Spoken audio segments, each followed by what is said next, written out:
The following presentation is brought to you by kmmedia.pro. Please visit kmmedia.pro for more information. Now stay right where you are as we present. Welcome to Positive Talk Radio, evolving ideas one conversation at a time. Great guests, dynamic stories and interviews, plus new thoughts on a wide range of topics and concepts. I hope that you'll hang with me, Kevin McDonald, my friends, and of course, you. As together we work to understand why we are all here and what we can do to make our world a better place for all of us. To be happy, be kind, and live in peace together. Yep, that's Positive Talk Radio.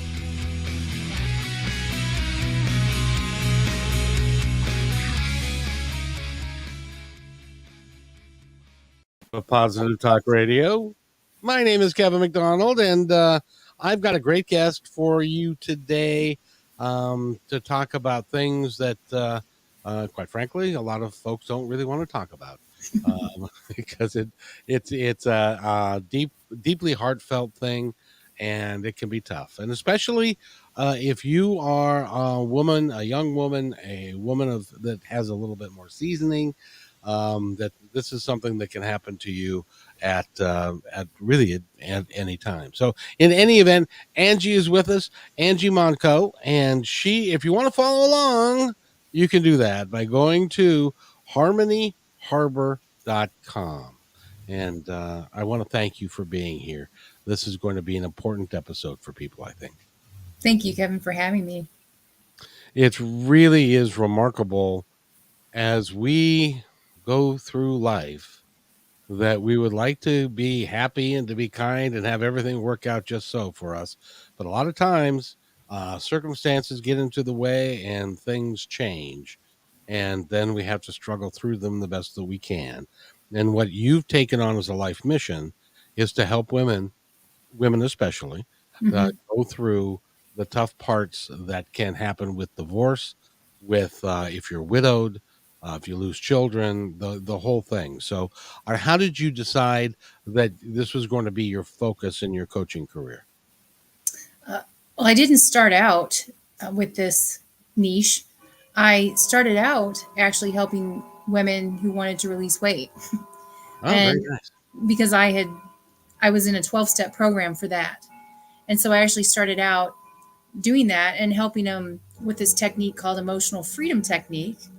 To release weight. And what happened over the years is that I noticed that the through line with all of the coaching that I was doing was with women and men who wanted to heal relationships. So the relationships with themselves and with others and with a higher power, however you wanted to define that. Mm-hmm. And so then a couple of years ago, a colleague of mine approached me about creating a collaborative divorce alliance. And so collaborative divorce is where both parties have a lawyer, they sit down and they try to work things out. They commit to staying out of the courtroom, which is a contested divorce. And so Christopher approached me about this collaborative divorce alliance, and I was intrigued by it. And we continued to meet and form and create what is now called the Collaborative Divorce Alliance, where we have a lender who's certified with divorce. We have a realtor who's certified in divorce. We have me. We have my equivalent for men, a coach for men. We have Christopher, who's a financial advisor. And then we have somebody who's a CPA. So we have 6 people in our alliance. And so when Christopher approached me about this, I thought, well, that's interesting. I work with women in the area of relationship. And what continued to unfold, Kevin, was how, if I look at my own story, my own personal story, how it's been really impacted by divorce and by loss. And it just made sense for me to evolve into a more targeted niche of women. Because, if you tell someone, well, I can help anybody, like we don't hear anything. We can't, it doesn't occur to our mind, well, oh yeah, I should tell Angie about this person or that person. So I really just decided I need to get specific about who I'm helping. Well, by the way, I have personal experience in this area. And I think what you're doing with the alliance is really spot on, because we didn't have a lot of money, and rather than get two lawyers and do all that, we decided to use the same lawyer. And Mhm. but selling the house, I had to go find a realtor. She wanted nothing to do with that, and so or the financial end of it, and tying things Right. up and putting it all together. It was a bit of a disaster trying to get all that done. It would have been great if we would have had the resources of the different people that could come together to help us, even though we were trying to do it amicably. Mhm. Mhm. um, we still need we still needed a coach to help us through it, because we had some logs in the fire that Sure. were not good for us. So Mhm. I think what you're doing is really outstanding. Thank you. Yeah, and we're all different companies, the 6 companies, but we came together and we're on Facebook, the Collaborative Divorce Alliance. So you can find us on Facebook, and we just offer resources and support. And we've really vetted our group to where everybody has a value of excellence, and high integrity of just helping them get what they want, and also knowing that the professionals that they're working with are going to be stellar. I mean, the word I think of is excellent, just really top of their game in their professions. That is what you need when you're going through that, because emotionally Yeah, you're having a tough time just getting out of bed and making your life work on a fundamental basic level. And I had two teenage boys, and it was a very difficult time for them, mm, and stuff. So that any support and help that you can offer people that are in that place, it will pay off for them in spades. I agree. I agree. So let's talk about you just a little bit, because it Yeah. sounds like at one point you went through divorce yourself. Hmm. Yeah, it was like at this time, it was 24 years ago, over 24 years ago. And I, uh, I just, there were issues in our relationship from the very beginning. Uh, and I was searching out when I got with this person, my husband at the time. Um, we dated for 7 years, but I was seeking out a father figure Ah, because I didn't have a very stable father figure when I was growing up.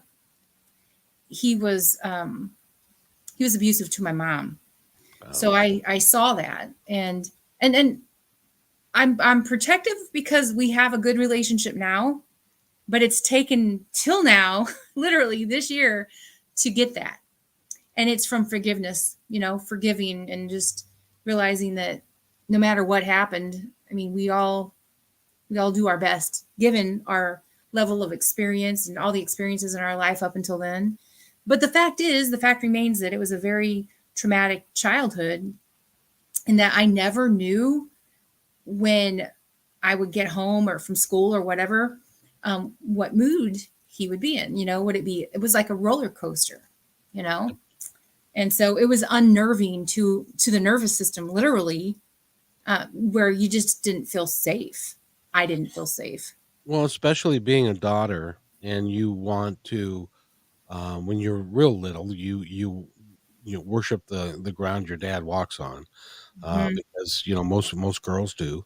They want to be daddy's little girl and stuff Hmm. like that. And then when things go south, and the emotional and the vibration and the energy gets so it's uneven and stuff, and you don't know how to react or react on a daily basis.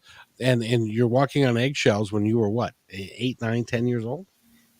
Well, they got divorced when I was around 11. My mom Well, and dad got divorced. So, yeah, up until age 11, and then he moved out and he continued to come around for a while. But yeah, he was with someone else anyway. But so I was a child of divorce. And I remember that it was kind of embarrassing because one day I went over to my neighbor's house to play with my neighbor Shannon.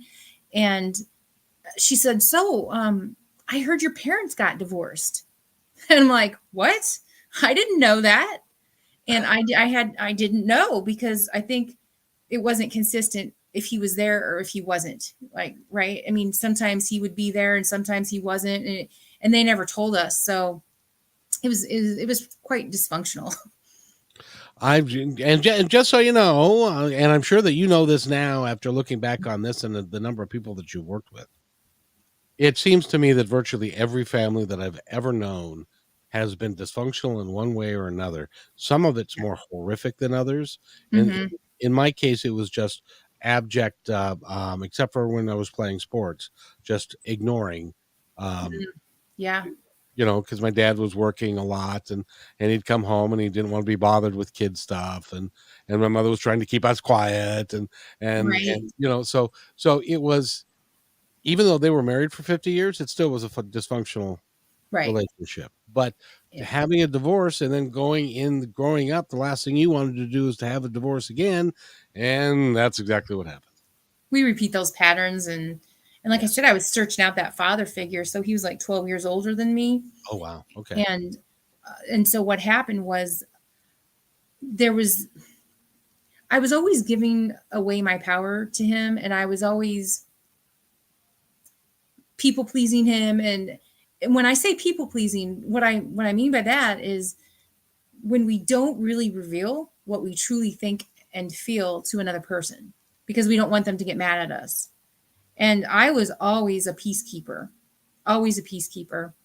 That was just my empathic, sensitive nature, was to protect everybody's feelings. And I think it started because of my mom and me wanting to protect my mom from my dad. Just like feeling over responsible for her. You know, and that's how those patterns get started. It is, and they can be lifelong patterns, and that's why you know I've been working with a lot of coaches of late, and I've done it for a long time, and I really think that everybody, then there are 8 billion people on the planet. I think we all need a coach.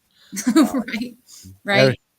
every one of us, because you need somebody who can look at your blind spots, Hmm. who can look from the outside and can kind of guide you and help you understand what's happening in your world and what's going on in your life, so that you can make the changes that will make you happier and Hmm. make you, so that you don't go through the same things over and over again.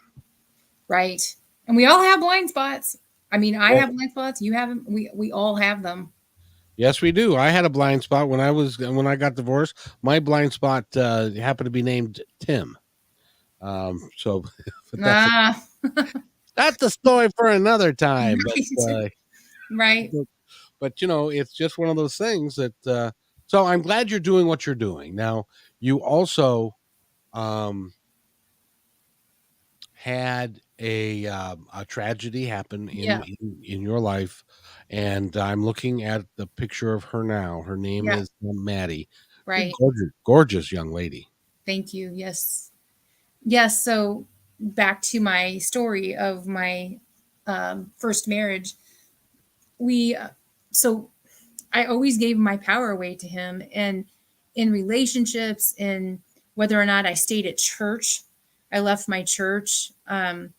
And at one point, he was trying to keep me from seeing my mom, just, controlling, trying to keep me from seeing my mom. And and that was like the final straw in my mind. I'm like, no, we fought a lot because I didn't want to be controlled. And so we fought constantly.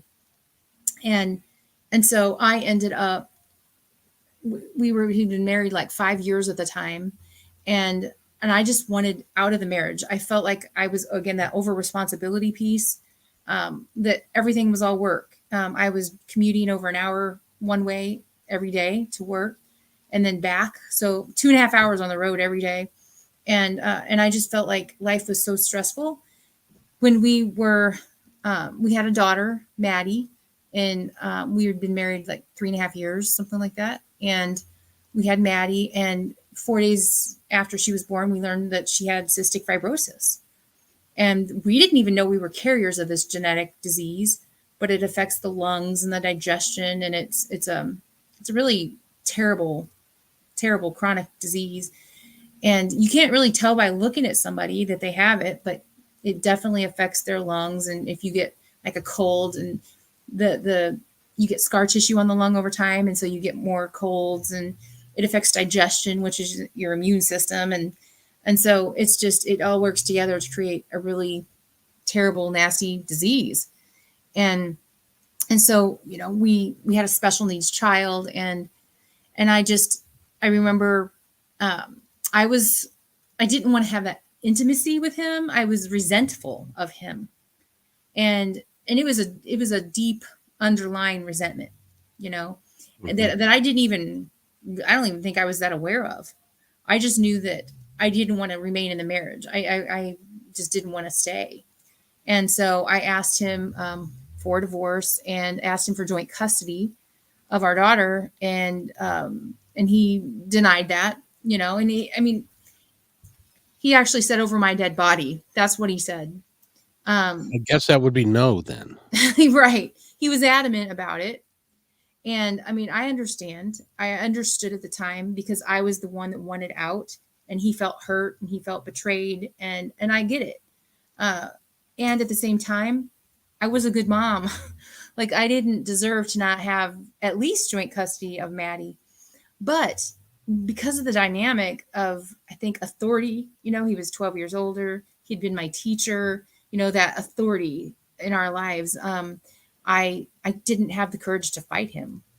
And so I relinquished custody to him. He had an attorney. I didn't even have an attorney when we first got divorced, and I signed the papers. And then I ended up going back to get an attorney because it was obvious that he wasn't sincere about what he was telling me, that he wanted me to have a relationship with her and I could see her anytime. And after the 30 days dried on the divorce decree, he more or less said, no, you can't have anything from our house. And he cut communication down like that.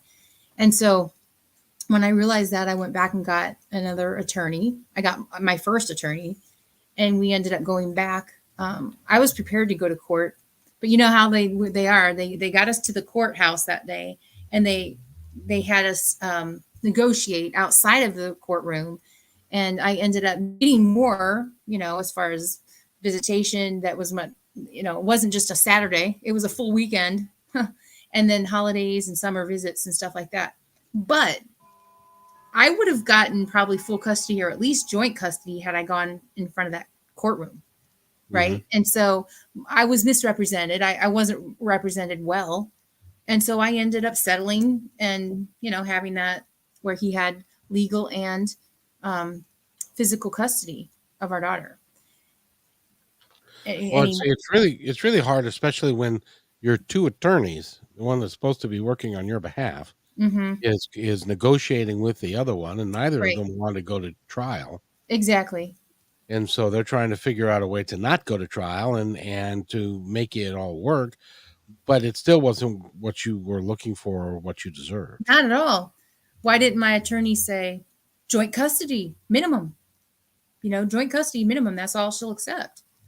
Um, Well, and with a special needs child, the special needs little girl needs your mom. right, right. And so I was very close with Maddie. I continued to get her every other weekend, summer visits and holidays. We alternated holidays, and it made us that much closer. When someone takes away that privilege or whatever of seeing her regularly or more often, I should say, it just makes you that much closer, and it made us closer. And so it took about 11 years, but when she was well, let me back up. When she turned 11, so that was 9 years later, because we got divorced when she was 2. We were divorced when she was 2. So 9 years later, when she's 11 years old, she approached me and she said she wanted to come live with me. And I was really happy about that. And so I started to teach her visualization and emotional freedom technique, a way to calm the nervous system and to help you to change how you're thinking about things. And so anyway, I taught her that, and I visualized it, and I saw her moving in with me and all this. And it took us 2 years, and I'll keep the story short, but she was able to move in when she was 13 years old. So she moved in with me when she was 13. We didn't go to court or anything. So her dad reluctantly agreed. He didn't want her to, But when she wanted to, and she's 13 years old and so forth, I mean, I did hire an attorney again at the time, but we didn't have to go to court. So we were able to settle again. And this time she moved in. And she just, when she moved in, though, she felt very guilty.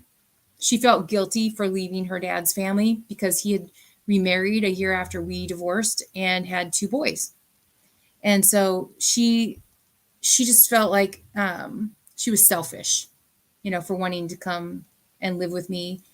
And, this created problems. I mean, she was always in the middle of our divorce, of me and my ex's divorce. And part of that was because he was very resentful that I left. And so, it just had its consequences. She felt that she couldn't love her stepdad because I remarried a few years later to Steve, my husband, and we've been married almost 20 years now. But she didn't feel like she could love him, and so it was just very, again, dysfunctional, very unhealthy. And so when she was 15, she started going into the hospital. Now, that's pretty good that she avoided the hospital up until age 15, but she did go in when she was 15. And as part of the course of having cystic fibrosis, they give you antibiotics, and they give you IV antibiotics. So for about a week, and they're very harsh, and they're very hard on the gut, which again is the home of the immune system. And so then I noticed a pattern, and I didn't know it at the time, when she was 15, that they were so bad. I knew they weren't good, but I didn't know they were that harsh. And you So, got to trust your doctors at some point. yeah, right. I mean, and I did. And so then she started going into the hospital again, and when she was 16, and then when she was 17, and then it started increasing to where she was going in twice a month or twice a year. And then towards like 2018, she was going in there 3 times. And every time she got the IV antibiotics, the less, her body was strong, and she lost some weight. And so it was really hard watching her. And I didn't, I mean, the average life expectancy for someone with CF is 39 to 45 years old. It's now 50. And so Maddie was 22, and her body just was wearing down, and so she ended up giving up her battle with cystic fibrosis in October of 2018. I'm so And sorry. yeah, thank you. I did not expect it, but we had a healing circle going for her. And I remember part of the thing that we intended, it's called a Power of 8 healing circle, was that the final sentence, Maddie and I wrote this up together, and the final sentence in the intention was, Maddie is finally free. And Maddie's finally free. It just sounded final. I mean, the more I got to thinking about it, the more I thought, I don't like how that sounds. And so I actually scratched it off on the intention sheet, and but I do believe that it actually sped up her transition, because in the intention we talked about, hey, you have clear lungs, you're running, you're having plenty of energy. And I kid you not, it was 2.5 months after we started that healing circle that she died. Mm-hmm. Sometimes that's just destiny. That's just the way it is. And there's really nothing. It's the way I look at it. It's kind of like that was part of her contract that she right, worked with when she came into this world, right. and she anticipated being a shorter than normal lifespan. She did. But she was here because she was here to support you and to support what was going on around her. Mm-hmm. And that was part of what she did. And we all do that, I think, from time to time, if you believe, like I do, in reincarnation, and that, Mm-hmm. we have free will on the other side, and we can do what we Right. wish. And On the other side, that's the key words. yeah. Right. Yeah, that's right. But what she did for you was she was able to help you move into the next sphere, which was to help women who were going through or had gone through or who will go through the same things that you went through, right? Right. Right. And that is a wonderful gift that she left you. Yeah. And still does. I mean, she's I work with a medium Hmm. on occasion, and I remember she passed October of 26, 2018, and about 6 months later, I started working with this woman who's a medium, and uh, and it was just You're allowed to say her name, by the way. Catherine Hughes. Catherine And Hughes. if somebody wants to get a hold of her, just Catherine Hughes. You can Google her, It's and catherinehughes.net is her oh, that's easy. yeah. That's easy. I have, and just to give you a little bit of background about me and my story, I've worked with psychic mediums for 20 years. Oh wow. Ever since I was in my well, 20 years, and when I started Positive Talk Radio way back in 2003, one of my Wow. co-hosts was a psychic medium. Her name was Kim Miller, and Wow. Hmm. I understand how psychic mediumship works. I have been around literally hundreds of readings, and so Wow. I know for a fact that what they say is real. Hmm. Can tell you a quick story. You know who John Edward is? That seems familiar, but I'm not sure for sure. Crossing over, he did a show. Oh. Oh yeah, yeah, yeah, yeah. Yes, and he's very gifted at what he does. Uh-huh. And I was fortunate enough right before COVID started to Hmm. have him on my program. Wow. And the way I set it up, it was really kind of cool. Originally what he said to me was, "Well, we're not allowed. I don't allow friends and family of the host or the coworkers. I don't read for them because it can create issues." So I snuck my sister in. And as a call, but I didn't tell him that under was related to her at all, and so he started doing a reading. Now, keep in mind that John Edward was scheduled at 1 o'clock. He came on the call at 12:59. We didn't have a chance to talk or said Right, anything, right. do anything. He was in New York. We were in Seattle. He's never met me in person or my sister in person or any of these people. And he started doing a reading, and he was so accurate with my sister. He was more like at one point he said, um, "There's somebody around you with an R name." And she thought for a moment and thought for a moment and thought for a moment. She said, "Well, my brother's name is Randy," and she forgot that her husband's name is Roger. Uh, so so I mean, it was one of those things, and he was very gifted, and he's right on. So I know that when we cross over, we are still here. I also started my journey with a book called Journey of Souls by Dr. Michael Newton, and it's about deep hypnosis and Mm, going to the other side and that kind of stuff. So nice. I know for a fact, and is beyond belief for me. I know for a fact that people communicate with us from the other side, and that your beautiful daughter is there every day cheering you on. Thank you. I could tell, Kevin, when we first started talking that you had a connection on to the other side. I mean, it was obvious, you know? Oh well, I I'm glad it's obvious to you. There are people that are no, no, no, no, no. But no, Oh yeah, yeah, for sure. I feel like you channel, you're channeling. I when I do interviews with people, I do. Mhm. I don't Mhm. call it channeling. I call it asking questions. But I'll ask questions that I haven't thought of before the interview or anything. So, and I honestly believe that we all have this ability and have this gift if we choose to use it. But your gift is when people are in there was a period of time when my life was in a very, very dark place. I used to call it my bad country music song, period. And it was in a very dark place, and so I wasn't feeling, and I really could have used. I couldn't afford it at the time because I had nothing, but I really could have used a coach to help me through the hurt, the anger of losing everything, losing everybody, Mhm. and the lies and all that stuff. And that's why it's so important. And I wanted to have you on because it's so important that somebody has someone like you. You've been through the war. You know what Right. has happened. Right. Thank And you.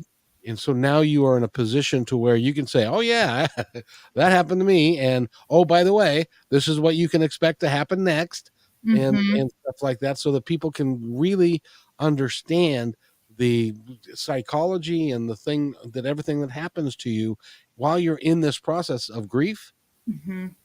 and reloading and getting ready for a new life and stuff like that. And I'm really glad that you were able to find another human being that you wanted to live with after you after you got a divorce because that's Yes. really important. Yes, and I mean, we've been married for 20 years, and so Steve actually helps me in the business as well. And I've been doing this since 2008, part time for 3 years, and then in 2011 I left corporate America, and I that was in 2011. So it's been over 11 years that I've been doing this full time, and I, I mean, being an entrepreneur and having your own business and stuff is not as maybe cushy as a job where you know where your income's coming from every month, right? But I wouldn't have it any other way because I used to have a very high need for security and to know, okay, this is where my money's coming from and this is how much. I used to plan Right. out. I'm a CPA. Like I did 20 Oh, years of financial experience before I went into coaching. And so, I like the debits and the credits. well, CPAs are the exact same thing, only different as engineers. As you Right? like, you've got numbers, and the numbers always work the same way. Right. If it's correct, it's always going to be the same way. Engineers are the same thing. You've got this widget, and you put it next to this thing, and that's how it all works. Whereas a coach operates from the different side of a brain. Right. So Right. how did you switch Well, brains? I started going to a 12-step program, Overeaters Anonymous, and for compulsive eating. And what I don't know if you've ever been to a 12-step, but there's the founding organization was Alcoholics Anonymous. Right. And then there were offshoots of that. And so Overeaters Anonymous was the one that I went to. And I started day one and I got a sponsor on day one. A sponsor helps you work the 12 steps. And the steps are spiritual steps designed to help you to heal the relationship with yourself and with other people and with higher power, however you define that. And so I fell in love with doing that. And 5 months later, my sponsor said, "Well, you're ready to sponsor now." And I'm like, "No, I'm not." And she said, "Yes, you are." And I'm like, "Okay." So at the meetings, I raised my hand to say, I'm Angie, I'm a sponsor, And so I started sponsoring people and I just loved it. I just really enjoyed how fulfilling it was to help someone at a deep core level, just to change their life. And so a few years into doing that, someone approached me after a meeting and said, "Hey, have you ever thought about being a life coach?" And I'm like, "A what?" I'd never heard of it. And I was intrigued, but I didn't do anything with it. And then a year later, someone else approached me and said the same thing after a meeting. And this time they referred me to a person in Canada who I called. And then they referred me to a life coach. This was a business coach in Canada. They referred me to a life coach who lived a block from my house, right here in St. Louis, a Now block that's a away. surprise. Yeah. And so I Kind of met cool. with this woman and I was investigating the coaching industry, getting a traditional coaching certificate. And when I met with this woman named Barbara, at the very end of our 2-hour conversation, she's like, "Hey, do you want me to teach you something called emotional freedom technique?" And I'm like, "Yeah, what is that?" I loved the name of it. And so she said that she helped clients get centered for coaching sessions and in Mhm. this.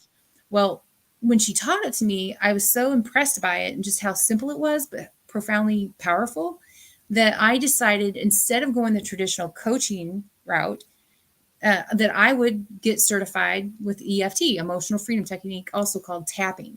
Yep. And have you heard of it, the Oh tapping yeah. technique? Okay. Oh yeah. It's that's the tapping Yep. and then Right. And Right. it's very similar to, I have to laugh at people because somebody says, "Have you ever heard of acupuncture?" It's like, "Well, yeah." Um, Right. "How does it work?" "Well, they attack your pressure points that control the pain and that kind of thing." And Right. tapping is very similar to the same Oh, thing, right. It's acupuncture without needles. which is It's much more acupressure. handy for me. Right. Handy. That's a good pun because you use your hands to tap. um, so yeah, I fell in love with tapping, and so I got certifications in that, and started helping women with releasing weight, actually men and women, with EFT. And then that evolved over time into like what we've talked about, into relationship coaching, and I'm a certified hypnotist, so I got a couple other certifications, certified healing code practitioner, and I love Donna Eden energy medicine. So like I do all these things. Really, I guess the common thing is that I help people to heal at a deep core level energetically. I use energy to understand what are the energy patterns going on, to heal from trauma, and divorce is a trauma, and loss is a trauma. We have to get into the body. We have to do somatic. Soma means body. Somatic healing, and because that's where the cellular memory of trauma lives, is in the body. And so I had used to call myself the mindset maven because I work with the mind, but Mhm. really now I'm more focused in on the heart and the energy of our traumas, from childhood, from current, whatever it is. I mean, the last 2.5 years with this pandemic have been traumatic for people. They've had a reset, of their heart and mind, and so I help them to heal from that trauma. And we have to get into the body. If you listen to medical science, they'll tell you that your heart pumps blood, but there are also energy centers that are called chakras, Right, and there are at least seven, but some people say there are many, many more than that. right, right, And they are all designed because we're energetic beings in a physical body. right. And John Edward talks about that a great deal. It's like Mhm. your body is your car. You are the driver. When you're done with your car, you leave the car there, but you're still the driver. You get out of the car, and then you go get another car, Right, or and stuff. So we are energetic beings, and we think energetically, and it's all there. But we can also shut it down, and we can get blocked. And when hmm, you're suffering from trauma, a lot of times your energy will get blocked, and you won't be able to access it and stuff because your mind is everything is kind of shutting down. And right. It doesn't want you to feel. The ego mind, oh yeah, doesn't want you to feel. but when you use hypnosis Hmm. along with EFT, with freedom technique, and the other The healing codes modalities, and yeah, yeah, all that. that you use, then you can really delve deep in with somebody and talk to. I mean, I've had hypnosis sessions where my guides are talking to me, Hmm. and I'm sure that you get that all the time. Hmm. Like regression analysis, and that's Yes. not my forte. That's not my specialty with hypnosis. But I, like you, have some channeling abilities, or just because I'm not, when I work with my clients, and I have a group program for women. I work with men and women, by the way, but in my group it's for women. Um, I get out of the head, out of the thinking and the overanalysis, and I connect with my heart, and I connect with source, or whatever you want to call it, right? As a channel, and I just try to approach someone from that level of respect, that Mhm. we're actually here, we have a physical body, but we're spiritual beings having a physical experience. And I Perfectly really said. do believe that. And so once like Maddie died, her physical body died, but her energy, her spirit, her personality, her soul did not. And so to me that's very inspiring. It's very hopeful. It fills us with a lot of hope because we're so afraid of death. We're so afraid of it. And I mean, even it doesn't matter, I guess, how spiritual and how faithful we are or whatever, and we know that this isn't the end of the road, right? We get to that end of the day, and sometimes, we're still scared, because I've seen people die who had faith, but they were still scared and anxious when it came down to the end. Well, it's just like, well, it's because I had lunch with a guy one time, and and every time we had lunch, he prayed. But Mm, he also cursed, and he also talked about other things, and he wanted to chase women and stuff like that. So right. it was clear to me that he was not a real dedicated person that was, you know, intent upon doing the source's work. So I said to him one time, "So tell me, why do you pray?" And he said, "Well, no, I'm just covering all my bases." So he didn't recognize the fact that everybody knows what you're doing and it doesn't matter. But and when my mother passed away, it was several months later that I had a medium, because I get to talk to mediums because of what I do here all the time, That's so cool. and she was a fundamentalist Christian and who believed in heaven and hell, and Right. most people went to hell. Mm. And the medium said to me, "Why is your mother saying, why is it so crowded up here?" And I said, because she didn't believe that everybody got to go there. Mm. That it's like, what is he doing here? Kind of pointing to her husband. So, but that but I think it's really vital if you want to live your life completely. Number one, you have to understand that it does continue, but you're still Hmm. going to want to do the best you can here and to have as much of a positive impact in the world as you can. Do you agree with that? Absolutely. Yeah. I mean, we could get into a whole big discussion right now about just what is life, and um I got nothing but time. um well, I mean, because I do believe we have the contracts and everything that we create, and that what's behind the scenes is what is true reality, capital R reality. What's behind the Right. scenes is what's creating everything that we experience. The free will part, that's where I think free will comes in, is behind the scenes. But then the story is created. We're living out stories, we're living out movies in a sense. Does that make sense? Oh, absolutely. I firmly believe that we are um, all actors in a play. Right, right. This has been all rehearsed ahead of time. Mm-hmm. That each player is going to be play this role, and as it relates to this role, we all have free will, which sometimes causes the play to go in a different direction. Mm-hmm. But then that's where improvisational acting and stuff that comes in. So I really think that we do this for fun. Right. One of my mentors was Robert Scheinfeld. Um, I think he I've wrote heard that name. Busty. Do you know that name or what? I've heard that name. Yeah. Yeah. He wrote Busting Loose from the Money Game and Busting Loose from the Business Game, but it's much more than what the title implies. And so me and my daughter Maddie and my other daughter Chelsea, I have a stepdaughter Chelsea who lives in Boston. We all went to Robert's house in Virginia and did something called the Ultimate Key to Freedom Experience for 5 days at his house. It was amazing. And just the fact that me and Maddie and Chelsea all got to do this together.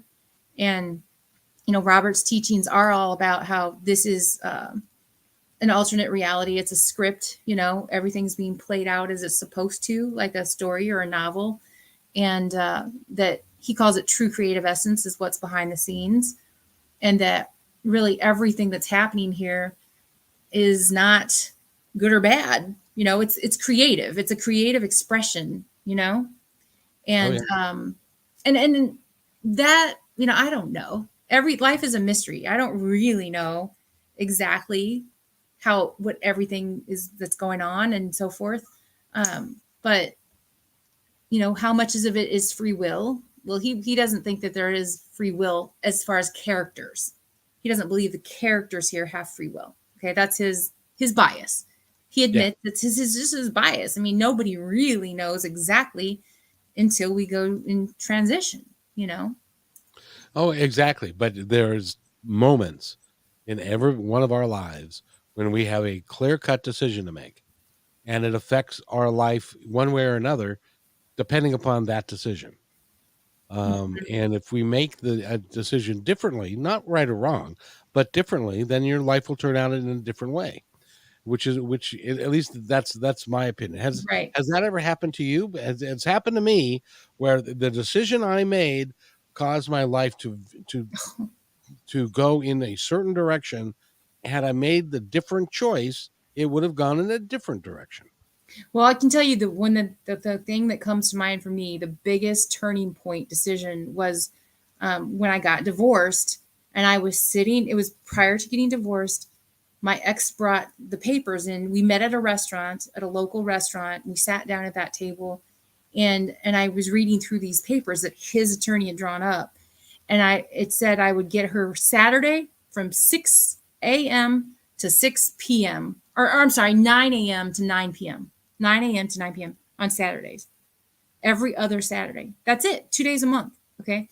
And then all this other stuff. I mean, it was very, very limited. And I just remember thinking, well, wait a minute, what's this about? This doesn't work for me. And he said, oh, but that's just formality. You know, you can see her whenever you want and blah, blah, blah, blah, blah. So I signed that. I signed that paper because I believed him. I don't know why, but I did. I mean, I wanted to believe him. So when I walked out of that restaurant, you know how we get these intuitive thoughts and feelings. And this was a pretty loud one. And it said, you're going to regret this one day, you know? And so that was a turning point decision for me because, you know, I feel like as a character, I have just recently released some guilt and shame around my mothering with Maddie because I felt like I let her down. You know, when I signed those papers and I let her dad be the primary custodian, that I let her down.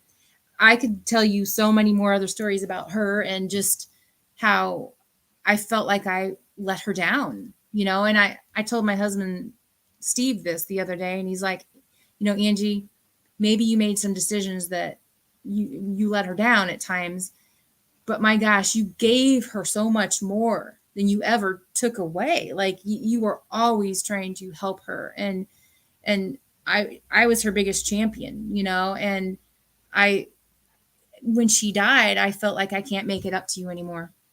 That was that guilt and shame of, I can no longer make up my mistakes to you, you know, and I mean, that I know now, and I really believe in my heart that this was destiny. This was how it was supposed to turn out. I couldn't have stopped anything. Nope. And that just now it's time to just be here now and be with her and enjoy this. Even though I can't hug her, I can't feel her. I can feel her energetically. I can Yep. feel her energetically. I get signs all the time, you know, Yep. that's enough for now. Well, and the cool thing is that you will see her again, Right. and that she is here for you, and she is working behind the scenes to make your career, to make you help people, and to do some wonderful things for folks. And you can never, by the way, and what happened in the past is the past. There's nothing you can do to change it. What Right. you did though was when you had the opportunity and Maddie was in your house, you did everything you could to make it a great experience for her. Yes. And Yes. that's all you can do. You can't do anything about the past. Right. And you have to, so you got to let it go. And to And end on a positive note with Maddie, like, even though she lived only 22 and a half years, we did so many fun things together. Like, we traveled the world together. We went to Paris, France. We went to Australia. We went to Hawaii. We went to Mexico. I mean, all over the United States. I mean, we got to do so many things in her 22 years. And one of her sayings was when we were doing that healing circle, this was in September. She died in October. In September, we had a beautiful September together. That's my birthday month. And she said, I'm at peace. I want for nothing. That's what she said. And And I remember on my birthday, September 23rd, we it was my last birthday with her, and I was getting all sorts of signs. This is going to be the last time. This is going to be, I was getting that the whole year prior to her dying, and I was in denial. Of course, I didn't want to believe that. But on my birthday in 2018, we would take four-wheeler rides on occasion. And so she's like, and my birthday was a Sunday. It was just gorgeous out. We'd had my birthday weekend at my mom's, and so we got on the four-wheeler and we were going down the lane, and the sun was out. It was a perfect Saturday or Sunday afternoon, and she just held on to me, and she put her head on the back of my head, and it was beautiful. It was just perfect. And And it was she her did. way. It was her way of saying goodbye. Mhm. And she like I said, I'm looking at a picture of her now. A beautiful girl, and she has. You can see that she has great spirit, Mm-hmm. and you had a great time with her, and it was her time to go, Right. and her body was failing her, Right. Right. and there was no coming back from that. That is a horrible disease. It can be, Mm-hmm. and Right. stuff.